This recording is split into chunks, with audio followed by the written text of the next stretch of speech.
अयोध्या का तो फैसला हो गया, लेकिन काशी मथुरा के बाद मस्जिदों की नींव में मंदिर के अवशेष होने के दावे संभल और अजमेर तक पहुंच चुके हैं। विवाद की वजह से अनर्गल बयानबाजी हो रही है। मामला हिंसा तक जा पहुंचा है। देश के कुछ हिस्सों में माहौल तनावपूर्ण हो गया है। संभल में क्या हुआ हम सभी ने देखा है। सवाल यह है कि मस्जिदों की मिट्टी में मंदिरों का रहस्य क्या है? क्या यह इतिहास का भूला हिस्सा है? क्या यह पब्लिसिटी स्टंट है या फिर वोट हासिल करने के लिए राजनीतिक पार्टियों का कोई नया हथियार है? आज इसी मुद्दे पर बहस करने के लिए दोनों पक्षों के लोग हमारे साथ मौजूद हैं, लेकिन उससे पहले हमारी एक स्पेशल रिपोर्ट आप देखिए कि आखिर संभल और अजमेर ने कैसे एक बड़ी बहस को जन्म दे दिया है। देखिए।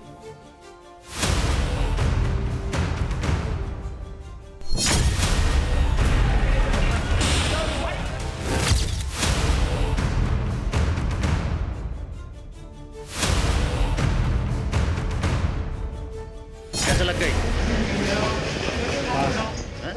लग गई।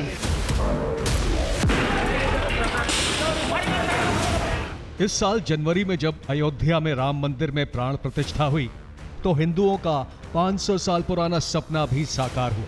वो सपना था अपने आराध्य को उनकी जन्मस्थली में प्रतिष्ठित करने का।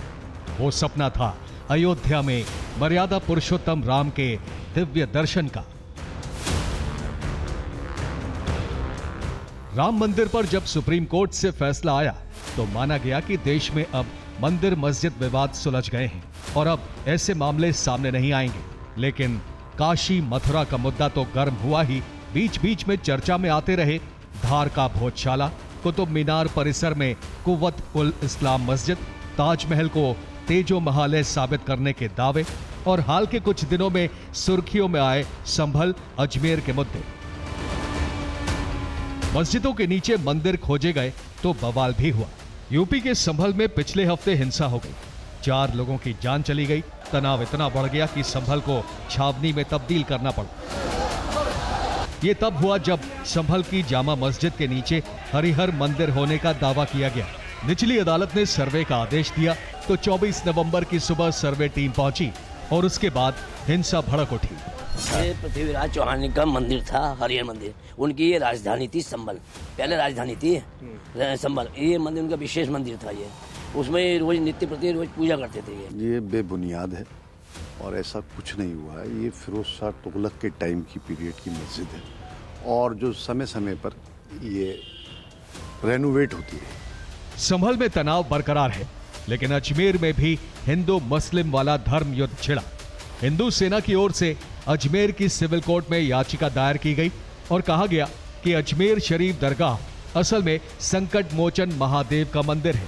अजमेर की सिविल कोर्ट ने इस याचिका को सुनवाई योग्य माना है और अगली सुनवाई 20 दिसंबर को करने की बात कही।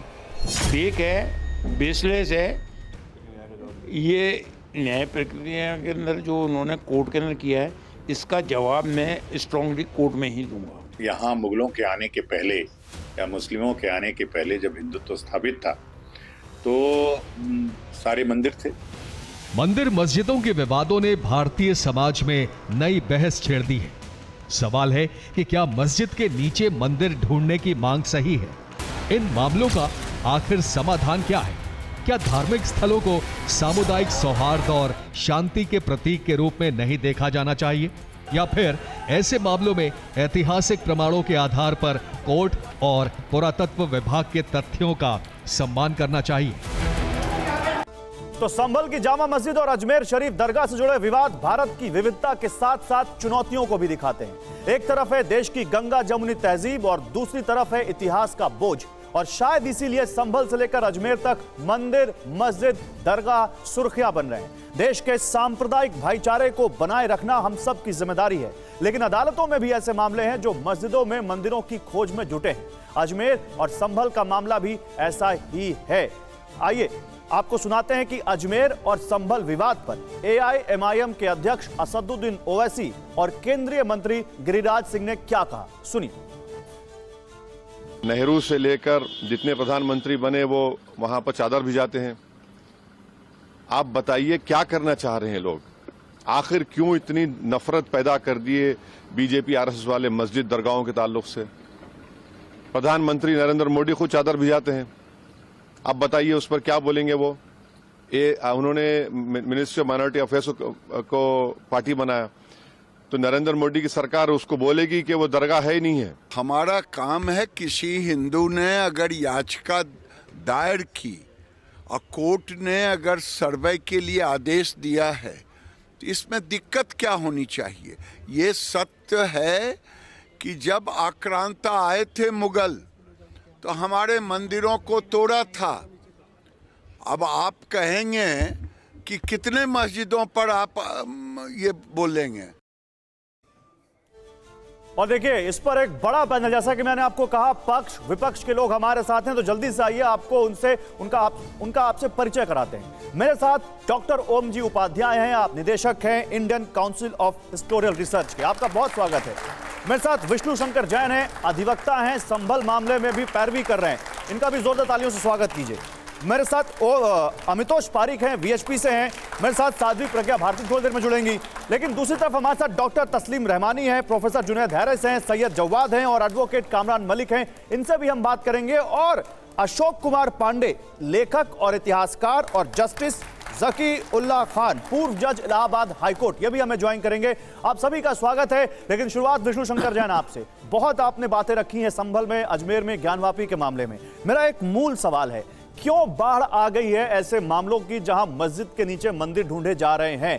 क्या हर मस्जिद के नीचे अब मंदिर ढूंढा जाएगा देश में? बताइए। एक्चुअली सवाल उल्टा होना चाहिए। सवाल ये होना चाहिए कि क्यों हर मंदिर को मस्जिद में तब्दील किया गया। तो ज्ञानव्यापी में कितने साल पहले नहीं, बीच में कोई नहीं टोकेगा, बीच में कोई नहीं टोकेगा। आप बोलिए, आप बोलिए, आप बोलिए, आप बोलिए। एक मिनट, मैं बताइए ना, आप बोल लीजिए।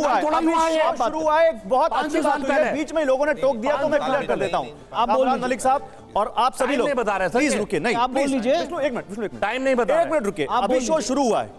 मैं एक चीज आप सभी आपको दिक्कत है, मैं अपनी बात ना किसी का बीच में ना तो बता दीजिएगा। बता देंगे ना, पहले बात मलिक साहब बीच में, आप बीच में कैसे बोलेंगे तो मुझे इंटरवीन करना पड़ेगा। क्या होता है भाई, जाता है आपको जवाब देने के लिए कोई किसी का बीच में नहीं बोलेगा, और जो दूसरा बीच में बोलेगा उसको ऑडियो में डाउन करवा दूंगा। मैं पहले बोल रहा हूँ, और मैं इधर के लोगों को भी बोल रहा हूँ, इधर के लोगों को बोल रहा हूँ। विष्णु आप बोलिए, आपका टर्न है। और कोई भी आप सोचो यहाँ डोमिनेट कर लोगे तो डोमिनेट नहीं कर पाओगे सर। आप ऑफ करोगे, अगर आप डोमिनेट करना चाहते हो तो डोमिनेट नहीं कर पाओगे। मुझे देखिए, मैं अपनी बात रख रहा हूँ, रखूंगा। वहां पे चिल्ला चिल्ली करके कुछ नहीं होगा। नहीं जा रही, दाढ़ी पे मत जाना, उनकी बात होने विष्णु आप तिलक पे भी आप जाओ, यहाँ दाढ़ी और तिलक दोनों है। और विषय पे बात कर लीजिए भाई, विषय पे बात कर लीजिए। बोलोगे ना तो बोलने नहीं दूंगा। आप अगर बीच में बोलोगे तो बोल नहीं पाओगे, एडवोकेट और ऐसी आप भी नहीं बोल पाओगे, बिल्कुल अच्छा नहीं लगता। आपके आसपास बोलने नहीं दे रहे, वो तो नहीं बोल रहे। आप क्यों बोल रहे हैं ऐसे बहस? आप चारों भी नहीं बोल पाओगे, समझ लो। आप बोलिएगा, आप पहले विष्णु आप बोलिए। भी नहीं कुछ उनके पास बोलने के लिए, है भी नहीं कुछ बोलने के लिए उनके पास। बिल्कुल बिल्कुल, अकेले बोल ही रहे हैं, आप अकेले बोल ही रहे हैं, देश में बात बचा हुआ, अकेले बोल ही रहे हैं। कोई ना बोले, यही तो चाहते हैं कोई ना बोले। आप चाहते तो यही है कि कोई ना बोले, सिर्फ आप बोले। यही तो चाहते हैं, आपकी जमहूरियत रहे, बहस विरल हो जाएगी। सिर्फ आपकी आवाज चले। तस्लीम रहमानी साहब कैसे कह रहे हैं कि आप हम कह रहे हैं कि आप नहीं बोलने देंगे। आपने कहा आप हमारी बात नहीं करने देंगे। आप बोलिए, अगर बात नहीं करने देंगे हम भी आपको नहीं बोलने देंगे। बात मत कीजिए, विष्णु मुझसे बात कीजिए, आप मुझे बोलिए। यहाँ पे आपसे मैं बहस करने नहीं आया हूँ, उनकी आवाज नहीं जा रही, यहाँ पे आपसे डिबेट करने नहीं आया हूँ मैं। सबके उनकी आवाज नहीं जा रही, आप मुझे बोलिए। आपको अगर गुस्सा है ना तो आप सोचो अपना गुस्सा निकाल के डोमिनेट कर दो, तो आप डोमिनेट नहीं कर पाओगे सर।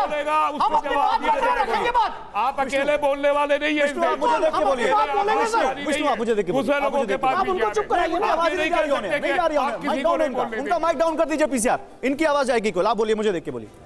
देखिए सवाल ये है कि मंदिरों को तोड़ के मस्जिद क्यों बनाई गई। मैं सवाल पूछना चाहता हूं कि क्यों कुतुब मीनार के बाहर लिखा हुआ है कि यह जगह 27 जैन मंदिर और हिंदू मंदिर को तोड़ के उसके मलबे से बनाई गई है। सही है कि गलत है, बताइए चारों लोग। और क्या मुझे बोलिए, हाँ ठीक है, मुझे बोलिए। और वहां पे जो देवी देवताओं के हाथ काटे गए, सर काटे गए, क्या वो सही है? ज्ञानव्यापी में जो शिवलिंग है, जिसको आप कह रहे हो फाउंटेन है, हम कह रहे हो उसकी जांच हो जाए कि शिवलिंग है कि फाउंटेन है। दूध का दूध, पानी का पानी हो जाएगा। पर ऐसा कैसे हो सकता है कि शिवलिंग है उस पर वसु होता रहे, हाथ पैर धुलते रहे? ऐसा नहीं होने देंगे सर। और उसके लिए जो मेरी न्यायिक ड्यूटी है वो मरते दम तक मैं करता रहूंगा। लेकिन एक बात और, एक मिनट, सवाल ये आपका सवाल ही गलत है। मस्जिद के नीचे मंदिर, नो सर, मंदिर को मस्जिद में कन्वर्ट किया गया है, ये वो केसेस हैं। देखिए मैं आपको बता दूं, अजमेर दरगाह के केस में मैं वकील नहीं हूं, जो मैं केसेस में वकील हूं उसके फैक्ट्स में आपके सामने रख सकता हूं। ज्ञानव्यापी का केस चीख चीख के कह रहा है कि एक हिंदू मंदिर का परिसर है। जो मथुरा श्री कृष्ण जन्मभूमि का केस है वो चीख चीख के कह रहा है कि हिंदू मंदिर का परिसर है। भोजशाला में एएसआई ने क्या रिपोर्ट दी 98 डेज के सर्वे के बाद? ये मां सरस्वती का स्थान है। 7 अप्रैल 2003 को क्या आदेश पारित कर दिया? तो फिर 1991 में वो एक्ट क्यों लाना पड़ा? हम सब जानते हैं मुगल आए इस देश में, उन्होंने बर्बरता की, बहुत सारे मंदिर तोड़े और आज मैं जवाब दे फिर ये 1991 का एक्ट क्यों लाया गया? पहले बताइए 1991 का एक्ट है कि संविधान है? संविधान और एक्ट में फर्क होता है ना। नहीं तो कानून तो संविधान से, देश तो कानून से चलता है। कानून से चलता है तो देश में सीए भी लागू होना चाहिए था। दंगे क्यों हुए सीए को लेके? लागू हो गया सीए? कहां लागू हो रहा है अभी? अब आप ये पूछे नागरिकता दी जा रही है। तो ठीक है, अभी वफ एक्ट में अमेंडमेंट आएगा, मान लेंगे। वफ एक्ट भी पार्लियामेंट पड़ेगा, नहीं मानेंगे, मानना पड़ेगा, विरोध करेंगे। मैं कुछ और कह रहा हूं। पहली बात, अगर कोई इस पार्लियामेंट ने गलत कानून पास किया है तो डेमोक्रेसी में हमारा हक है कि हम उसका विरोध करें। Point number 1। Point number 2, places of worship act की जो आप यहां पे डेफिनेशन देते हैं और जो न्यायालय ने डेफिनेशन दी दोनों अलग है। जस्टिस रोहित रंजन अग्रवाल साहब का जजमेंट पढ़ लीजिए 19 दिसंबर 2023 का, जिसमें उन्होंने कहा है कि धार्मिक स्वरूप को तय करने के लिए, धार्मिक चरित्र को तय करने के लिए कोर्ट में केस फाइल हो सकते हैं। ओके